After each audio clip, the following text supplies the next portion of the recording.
welcome to an episode of Growing Kentucky's Leaders. I'm one of your hosts, Sheldon McKinney. And I'm your other host, Ruth Ann Fink. And today you get to meet Colson Pierce, the 2025 Kentucky FFA State Star Farmer. He is a Southwestern Pulaski FFA member. He's actually a returning guest. His brother, Riley, who he farms in partnership with, was the 2024 Kentucky FFA State Star Farmer. So they've really started a family tradition of excellence in agriculture. So, Colson, welcome back to the show. Well, thanks for having me. It's so good to be back and talk about, what I've been up to, what FFA's done for me, and I don't know, just the future, I guess. Yeah. Well, we are so happy to have you. And let's just get started and talk about your incredible operation, all the things that you have worked on to achieve the high honor of being the State Star Farmer. You and your brother grew up on a farm. Uh, Tell us about your farming operation, how it started when you all started working together, and then kind of what is it now? Well, yeah, I mean, I know for my Star Farmer interview, it's always advised to have like a couple minute spiel about your operation or your SAE. So I think I'll elaborate on that. But my SAE technically started when I was 7. And it was when my brother and I had 2 acres of sweet corn put out, and we've grown from there really. The first big step we took was an FSA youth loan in 2019. So right before COVID, we had plenty of time to work on our farming operation, not school. So we started that and we bought 60 sheep together. And from there, I've been able to purchase several combines and trade up to where I am now. And I've become a 25% owner of a Fendt combine, which is a big thing in Kentucky. There's not that many. And so that's been a huge deal. And I mean, working with Riley has definitely been a journey. I mean, whenever we started working together, it was very kind of, yes and no. There wasn't a lot of deep conversations because we didn't really know what we were doing. And so we had to rely on other people. But I mean, as we've grown up and definitely FFA has matured us a lot as far as being partners goes, working with AET, working on records and with other people to kind of, grow the business. It's definitely matured us a lot and brought us closer. So that's kind of our journey. So many things. You have so many great things to talk about. Tell us what's on your SAE record right now. Like, what were your senior year records look like? And give me some numbers. What were you raising and how much did you have? Well, so I'll start out with my sheep. I've got 400 sheep at this point. I've grown since becoming Star Farmer. So I've grown a little bit with the sheep. That's definitely been one of the biggest enterprises that I've done and that people in the community see. And I had cattle whenever I interviewed for Star Farmer, but I've sold them. That's one of the best business choices I think anyone could make right now. Cattle are high, and if you need a little bit of money, that's a great way to get it. And I think as far as crops go for soybeans, I've got about 347 acres out this year, and I've also got canola coming, hopefully. We'll be able to plan it depending on if the insurance comes in, trying to mitigate risk. It's a big thing with canola as a specialty crop. And then corn, about 144 acres. So that's kind of the scope of the operation at this point. Yeah, that's so many things to manage, Colson. And you're doing this all in partnership with your brother as a business partner, Riley, that we mentioned earlier. And I know you work closely with your dad as well, on the farm. So we want to talk about, there's so many things challenging with farming. You've alluded to some of that. What's probably particularly challenging, maybe in your family dynamic, is being business partners with your brother. I can't imagine being business partners with my brother. I mean, we have a great relationship, but there's just nuances to that, right? So tell us, how do you and Riley divide up responsibilities? Well, I think kind of as we've grown up, we've realized our strengths and weaknesses a lot more. Like when we started, we were kind of just you know, there pretty much. And so we've definitely had to grow a lot and learn about ourselves. And so I would definitely say my part of the operation definitely is like being the more social person. I feel that like I've worked a lot with the employees and worked a lot with people in the community to sell our sheep, sell our cattle, to buy inputs like feed and seed. And I would say Riley's definitely been huge with like the technical part of agriculture, that he loves technology, and especially trying to find like the advantage in stuff. He's very particular about like, you know, finding precision agriculture, planting ways that can grow the operation. So I think my part is definitely outreach in the community, and I think Riley's definitely like growing the business. So I think that's kind of our dynamic. Yeah, that's so good. And glad it's so good that you all have found that. You know, you have found your rhythm and what works for the two of you. Thinking about growth, I know we talk a lot about growth with State Star Farmer interviews and everything, but truly, how do you think you have grown over the years, Colson, in being a good partner? Well, I think me personally, you know, I went to my FFA journey. I think is definitely a good representation of how I've grown as a business partner. I mean, I started out at a private school, and then when COVID hit, I went homeschooled. So I was always very quiet and very shy, I think, towards people. And I've definitely, when I joined FFA, that was, you know, a huge change in my life. I remember going to FFA camp for the first time and hearing people be so open about themselves and really just being honest with people. And I think that definitely helped me a lot, being honest with Riley and being honest and like open about things and the operation with my family. And I think that's definitely helped me grow a lot, you know, because being shy and quiet is very hard, especially when you're a leader in business and trying to have a big operation, I guess. So I would definitely say that's one of the biggest struggles that I've had to overcome as a person, coming out of my shell, pretty much. No, that's really good. I listened to a that reminded me. I listened to a podcast yesterday, and it was of a bunch of different leaders.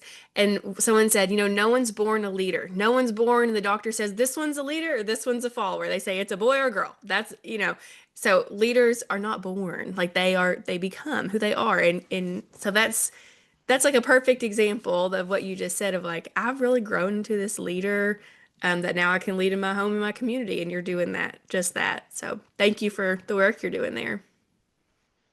Oh, well, I mean, it's really, I mean, it's one of those things like you don't really know how your life's going to ebb and flow. And Hmm. I never really knew what if I would join FFA or not. But I think it was a big thing in my family. And I think I've been really lucky to have the opportunities that I've had to, you know, take on leadership roles and be able to develop myself and work, especially with like other people that I've, um, you know, been on leadership teams with. It's definitely, I think all of it kind of comes together, Hmm. because you get leadership advice, you get follower advice and just life advice from everywhere. And it, you know, it's how you channel it. That's definitely been a big part of my operation, applying what I've learned. So. That's so great. And you'll be a lifelong learner and leader, and you'll learn new things and change. And we're going to ask you about 10 years from now soon, but it's incredible to think about what you guys can accomplish in your life if you're committed to that growth mindset. Let's talk about agriculture. And we were just before we started recording, we were talking about how this is a difficult year, row cropping. And you know, the FFA Creed says, I know the joys and discomforts of an agricultural life and hold an inborn fondness, you know, for those associations. Let's talk about the joys and discomforts. What is the greatest pain point on the farm right now, and just something that you feel challenged by? Well, well, I wish I could say there are more joys right now, but I think almost everyone's experiencing a lot of discomfort in agriculture in general. I know, especially for row cropping and production agriculture, yields have been incredibly difficult to get up and to pinpoint where they're going to be, because the weather's a huge thing. I mean, like the biggest, probably the thing most people talk about, the weather. It's become such a big deal because it rains so early in the year and you can't get your crop in. And then it gets dry late in the year and you don't have anything to get out. So I think the big thing is finding where you're going to place your money is a big part. You have to be very shrewd right now in agriculture, and figuring out where you're going to place your money and how you're going to spend it is a big thing. I mean, you're always either growing or shrinking, but in times like this in the economy and in the market, if you can kind of be neutral and stay above the water, is how you're going to get to a really prosperous time and to a really good time when you'll be able to grow exponentially, when maybe some other people have not been able to survive the hardships. So, I mean, it's definitely a really sad time, because, you have some people that aren't able to survive it. And then it's just hard on everyone. So I think that's the biggest challenge people are facing right now, just the uncertainty in general. It's just crazy. Mhm. It is. I think that if a listener is hearing you right now, it's incredible that you're 18, right? You're 18 and you were talking about the risk of the market, uncertainty, how to hedge your bets well, that hope. That's incredible that you are thinking like that and thinking strategically, um, and preparing to just weather those hard times. And it's been a few hard years, especially in production ag in this place. Well, let's not end on that note. What keeps you doing? Yeah, what's the joy of agriculture that has kept you hoping that this is a career?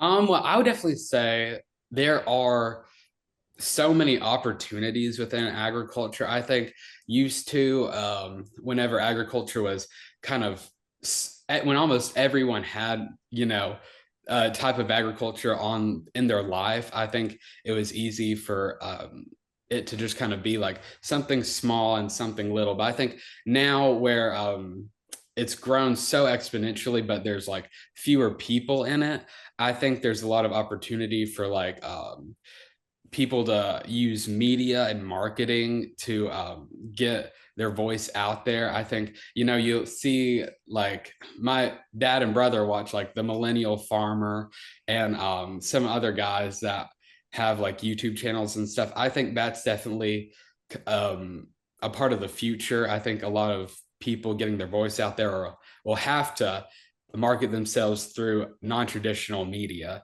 And I think that's a huge thing that people in agriculture, especially production, are going to have to focus on. That's wild to think about. I met this summer Zoe Kent, who her farm handle, she farms in Ohio, is Farm with Zoe. And she took over. She was an Ohio State cheerleader. She is this cute as a button little blonde who took over her family's row crop farming operation when she was 24. And she has a huge presence on TikTok, Facebook, Instagram, and agriculture. And a lot of influencers work with her. And she says, kind of in her bio, I grow corn, soybeans, and content. And that's wild, but Mhm.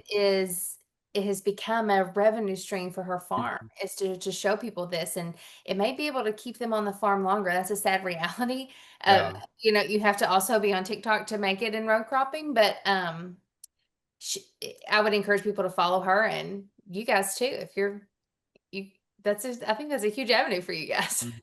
Yeah, I Yeah. mean, it's all about leaning in and finding those markets, traditionally or non-traditionally, and you're doing it. I know like a lot of like agritourism's become huge. Like there's several places in my hometown that focus on bringing people onto the farm by giving them an experience. And I think that content is kind of like another way of giving people a farm experience without them having to drive, buy a burger, Yeah. pay a ticket price, but it gives them a farm experience that's, maybe production agriculture, maybe, a ranch. I know, Mhm. like I love the Western like how wet like the Western aesthetics become so big, like with Yellowstone, with like Yeah. country music. I think that is incredible for like agriculture as a whole, because it's really brought a lot of people into that mindset. I think seeing it might be a little fantastical, but there's still truth to it. And I think it Hmm. brings people closer to the farm. And I think having media like that's really important. Yeah, so this is a great segue, just kind of like talking about the future and what that might look like for your all's business when you're 18 now. So when you're 28, Colson, what are your hopes of what your all's enterprise will look like then? Well, I mean, 10 years is like, you never know. But I think as far as enterprise goes, Riley, he's very dead set on being a farmer. And so this is definitely what he wants to do.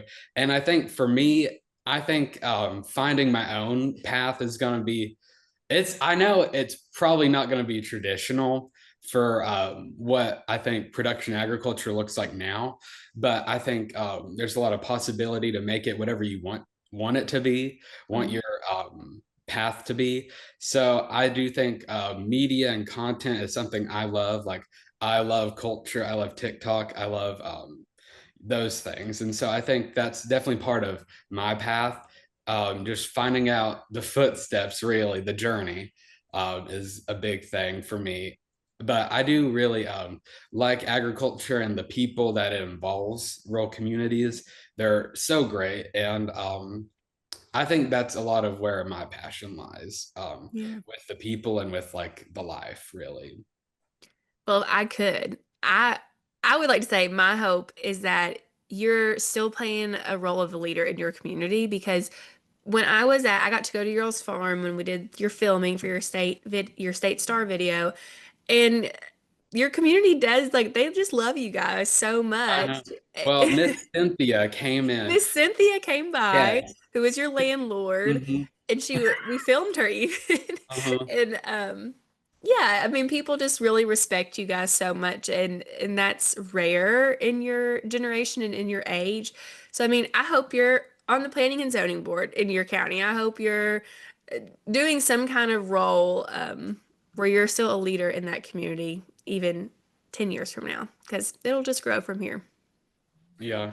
I know like in agriculture, like I loved your whenever you Ruth Ann, whenever you did the Farm Bureau discussion meet about what's the topic was, I forgot what the topic was, but it was like having younger people into agriculture. Yeah. I think that's a huge thing. I mean, Yeah. um a lot of people are kind of holding on to the reins, and I don't know if they're scared to hand them over to the younger generation or kind of what the dynamic is, but I think definitely having a transition so that way, people, so that way, like, agriculture doesn't fade away completely. Yeah. um that's so Takes all kinds of kinds. I really do believe that. And whatever table you're at, we need different perspectives. Agriculture definitely being one of those tables. Oh yeah, man, we could have a whole show on that topic. I'll tell you, it's a difficult thing to talk about. The world is changing so fast. And Yeah. and I'm not even a young person now. I'm very in the middle. But I was teaching Sunday school and I have a mixed adult group Sunday school and I have some ladies who are in their 80s. And I was talking about AI and ChatGPT and some things that feel scary about it to me. And I was just yapping, yapping, yapping. And they were like, "What's AI?" And it's like, whoa, like there is a different mindset. And you really need to be able to we all live in our own silos. And Hmm. it's very important to have people who can bring all these perspectives to the table because they're all still valuable and we need that in agriculture for sure, because there are things on Hmm. the farm now that my grandfather couldn't have dreamed of. Mhm. You know. It's pretty wild. Well, let's talk a little bit about FFA and your agriculture teachers who just championed you guys. They're so proud. Your community's so proud. How has this been a pivotal part of your journey, your experience in FFA? You've mentioned a little bit, but tell us some more. About my ag teachers. Just like what in FFA has helped make you a better farmer or a better community leader? What are the lessons you're taking with you? Well, I mean, I mentioned being very open and honest. That's definitely a big thing about FFA. I think finding yourself, FFA is such a rare opportunity people have in high school. I know in my chapter, we have football players next to band kids, and it's just, I love that dichotomy and that like connection people can have within FFA. So I think finding common ground is a big thing that I think being an FFA has taught me. I mean, as a business leader or a leader in your community, I've definitely had experiences with different personalities. And I think being an FFA has definitely helped me prepare for that and be ready and empathetic towards everyone. And I think FFA also, competitions and stuff like public speaking is like wild. People get so competitive, and I love kind of having the opportunity to compete with other people who are really passionate about being a voice and really helping other people. I mean, there's just a lot of different things that I think have poured into me, especially my ag teachers. I'm wearing a Southwestern alumni shirt because I guess I'm an alumni now. But I think that they've definitely poured a lot into me. I mean, in my Star Farmer video, they look great. They were so happy to Mm, do that. And so they've definitely been a big part of my journey. So, yeah, that's just some of the things I think poured into me. mm.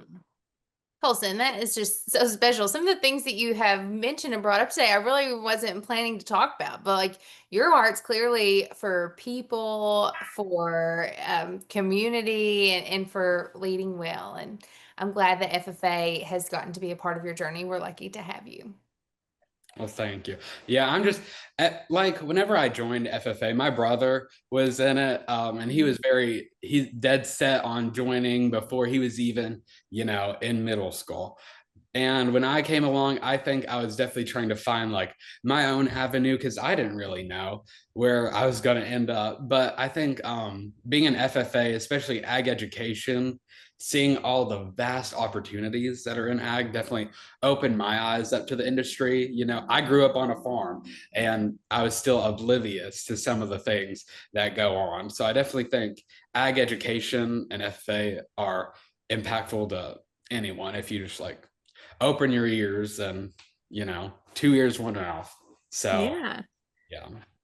And, there's still more Pierce children to come. There, you've got two younger sisters that you and Riley have set such a great example, I think, of what FFA, it's the same experience, but you get totally different things out of it, depending on who you are and what your interests are. And look, that's one of the most beautiful things about this organization is you and Riley are very different people. Like you've told us that in your interviews before, and yet it was a very valuable experience to the both of you. And I know your younger sister Flora, she's in it now and having her own unique experience. And maybe Stella one day will be an FFA too. We'll see. We'll see. Yeah. I know Flora, she's eating it up. She loves Yeah. it. She loves high school. So yeah, I can't wait to see where she goes with it. Yeah, yeah, we can't either. Well, Colson, we have really loved our time together. Before we end this episode, we do want to ask you the same three questions we ask all our guests. And the first one is just what keeps you motivated as a leader? Well, I would definitely say it's something that keeps me motivated as a leader, kind of right now, especially during this time of the year, which is important for farmers. Is definitely is the people that I work with. I mean, some of them, two of them joined us a couple weeks ago, and they've just jumped right in and they've taken a big step and a big lead in the business and a lot of stake and just been happy to be there and not complained.